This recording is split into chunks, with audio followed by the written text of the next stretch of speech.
Yeah. So I just got back. I just got back from the dole office, you know. I was there again today. This time, alright, not 5 hours, mate.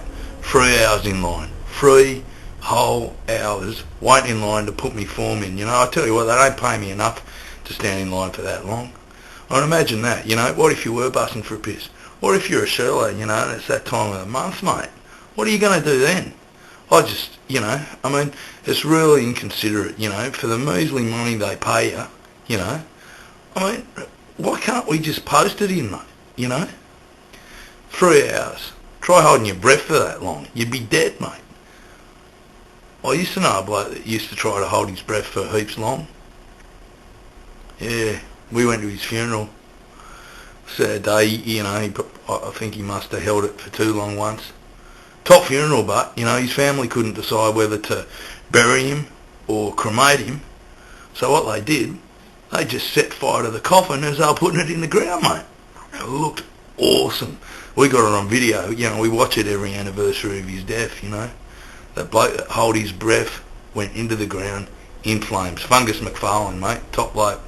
The reason he was so good at holding his breath was because he was good at sculling beer, mate. And if you're going to scull, you've got to hold your breath, because you can't scull and fucking breathe, unless you can play the didgeridoo. That's probably why the Abbos are so good at drinking, mate.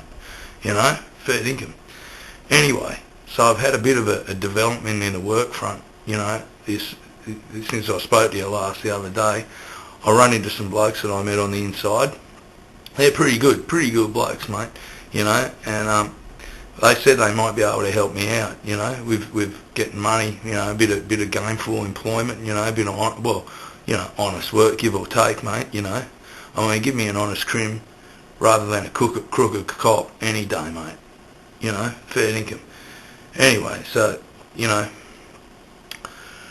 they talk to me about the jobs. One of them's into, you know, reducing danger in the workplace, because he was talking about a bit of a safe job. The other one, I think he works in the bank, because he was talking about a bank job, you know, and I'd be really interested in that, because there's heaps of money in the bank.